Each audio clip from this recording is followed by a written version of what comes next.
welcome to the Provocative Perspectives videocast and podcast from Maven. We present insights from leading B2B service providers that challenge how executive decision makers should think about issues that are important and urgent to them. Our guests are consultants, fractional executives, and others who offer expertise as a service who are in the top 20% of their profession. Following Maven's proprietary Provocative Perspectives framework, they tell a compelling story that moves the needle for their clients. And here's our host, the co-founder and CEO of Maven, Jay Kingley. I'm Jay Kingley, co-founder and CEO of Maven. Welcome to our show, where our guests share their provocative perspective on what their target market is missing out on. I'm happy to welcome to the show Pardees Safizadeh, CEO of Abaloo.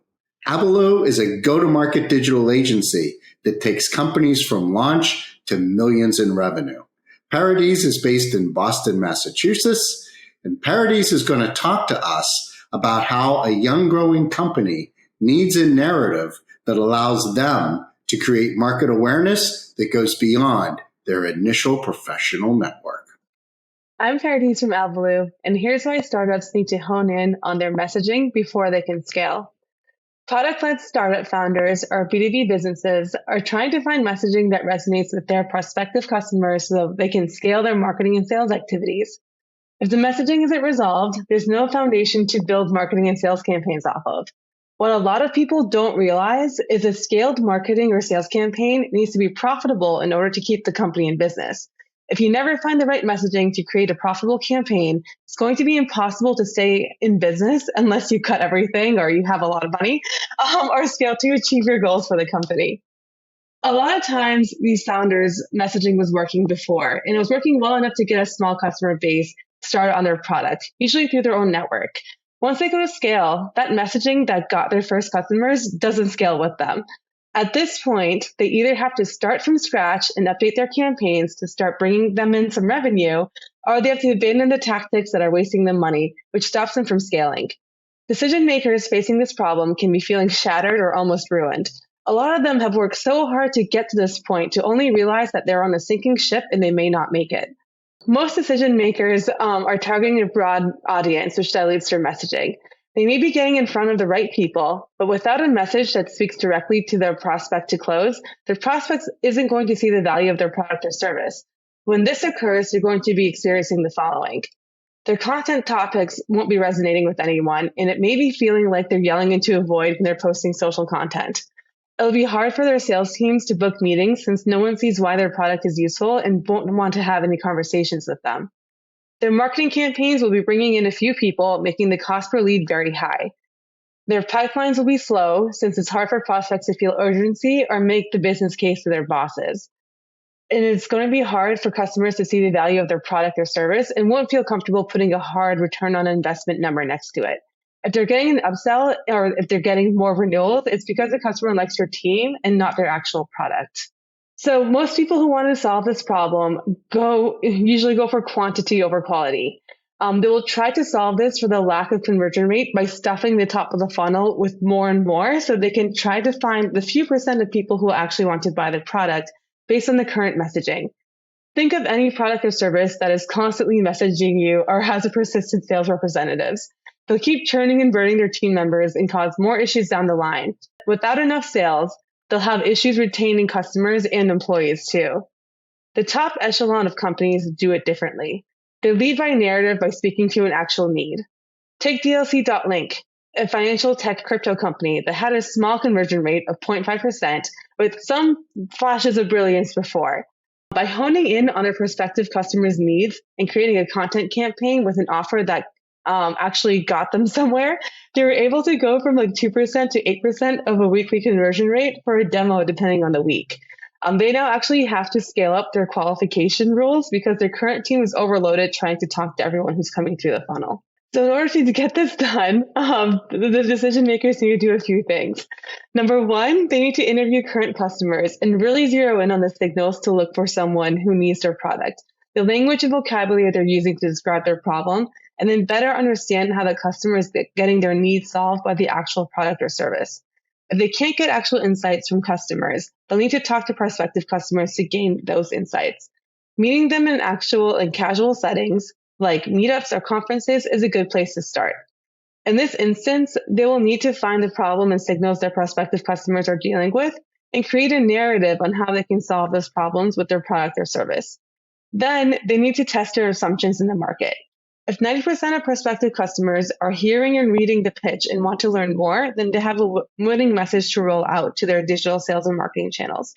To get this number, they should really be speaking to 10 to 20 prospects for B2B and 20 to 50 prospects for B2C. Then they can create one campaign and their best channel to actually test that messaging out. They should usually create one landing page with a new messaging and offer, and then use sales or an ad campaign to test the conversion rate. This is how they'll know if they'll have a winning campaign. Number one, your website to inbound lead conversion rate will be 2 to 5%. Number two, the inbound lead conversion to booked demo is going to be 5%. Number three, the booked meeting to entering the pipeline will be 30%. And then the closed win conversion rate in the pipeline should also be 30%. We actually give out a free strategy meeting where we can talk through the pros and cons of current strategies and ways of increasing conversion on your digital properties. Go to alvalu.us and you can book your meeting today. Pardees, you talked about what I think is a critical issue for startups. We know that only a very small percentage of startups succeed. Most fall by the wayside. And a lot of people look at whether or not a startup's going to make it and make a judgment that is based on their product or their service or their software and how good that is. But I think what you shined a spotlight on was the importance of customers, because without customers, without revenue, you don't have a business. And outside investors are only going to fund you for so long without you providing real proof that you have a viable business by customers expressing their value and appreciation for what you do by paying for it. So we're going to take a quick break, and when we come back, we're going to learn a bit more about Pardees. Consultants and other providers of expertise as a service lose too many sleepless nights worrying about where their future clients and revenues are going to come from. You've been told over and over that if you want more clients, you have to do more marketing, more networking, more LinkedIn outreach, more email blasts, and even hiring appointment setters to do more cold calling. What if instead you could get more clients by doing less marketing? Maven works with its clients to generate all the referrals they need to not only be fully booked, but to have a pipeline that takes the worry away on where their future business is coming from. Maven's The Referral Ability Edge do-it-with-you advisory service takes you from random acts of marketing to powering your business with referrals, and even all the way to becoming remarkably referable, where you go from doing the work to a highly compensated CXO whisperer. So email j.kingley@referabilitymaven.com to schedule an introductory call to learn more. Welcome back. We're talking to Pardees Safizadeh, CEO of Alvalu. Let's find out a bit more about you. I want to start with understanding the pain points that you solve for your clients and why do they need you to get rid of this pain? So my biggest thing is that I help customers get reliable monthly revenue and actually be more profitable in the long run. I help them stop spending money on technology they don't need and actually focus on finding the insights from their customers on how they need help testing messaging and reporting on what's working and what's not. We can then implement the changes, scale the operations, and get everything done one step at a time. I come from the venture funding world. I've been working with startups for 15 years and been scaling businesses for just as long. I actually helped 2 venture funded startups get acquired.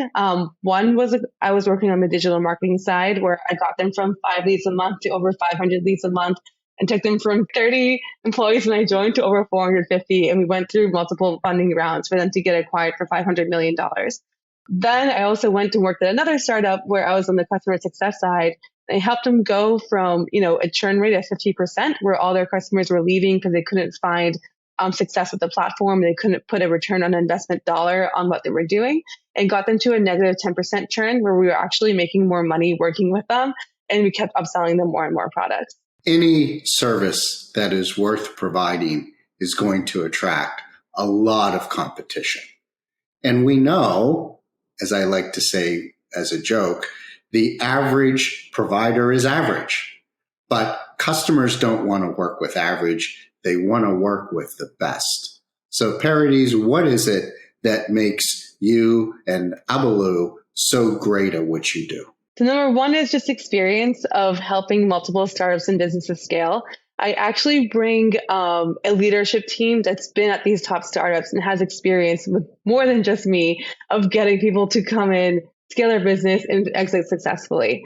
And so that's like the first part for me is like just making that fractional team that's like super experienced that can actually get things to scale at a price that works for the startup founders. Number two is just a mentor network. So I've developed my methodologies with leaders from innovative companies like HubSpot, Marketo, and Citrix. I've also been through multiple accelerators, including Mass Challenge, Techstars, 500 Startups, which gives us more access to the mentors from these leading companies. And number three, everything is data-driven and market tested. Everything we tell our customers to do, we've actually done it ourselves. We measure everything that we do. We're quick to point out what's not working, and then we keep trying and iterating until we find success. I encourage everybody to go to LinkedIn, check out Pardees' profile. You'll get a sense of some of that experience that she's talked about and her education and other cool things about her. But I have a slightly different question for you. I'd like to understand what's happened in your life that would most explain why you do what you do today. Sure. So the funny thing about me is I actually did not want to start a company. It was actually my last ditch effort to go back to this life. So number one, I just felt like I wasn't given opportunities to help myself grow. Every time I've gotten a job, I've had to prove that I can do it better than a status quo, which actually led me to being constantly overworked, having breakdowns, and like having unprofessional comments thrown my way because of who I am as a person. I've also noticed a lot of startup founders who don't always get access to funding because they're either don't look like a founder, they have like accents, they may not be from the right geography, or someone just doesn't see them as a quote unquote leader. I've noticed a lot of these startups, they won't be able to get access to the best in breed tools, which come with funding. They get overlooked by other service providers, and they have challenges finding good team members until they reach a certain status. On the other side, I actually know there's a lot of other people like me out there in the world who want to work hard to get basic recognition at their jobs when others, and like they feel like they can't get the growth opportunities more easily due to like family connections, going to the right schools, being in the wrong place, or looking like what other envisioned leaders are going to look like. So I just started this because I want to help more businesses succeed and other freelancers and employees in the whole startup ecosystem to have the growth opportunities that they didn't have before. I feel like making the biggest impact I could have in the industry is by owning an agency that both helps startup founders who are more underrepresented actually reach their goals because they're finding revenue, and then helping the employees get their foot in the door and like launching more their careers in tech as well. Pardees, you've shared with us a very interesting and inspirational story at the personal level, but I think as importantly, you have given your target market great insight as to the focus that they need to have on being able to scale not just their technology, but I think even more importantly, scale their rate of customer acquisition. So I want to thank you for coming on and being with us today. To our audience, let's continue to crush it out there. Until next time.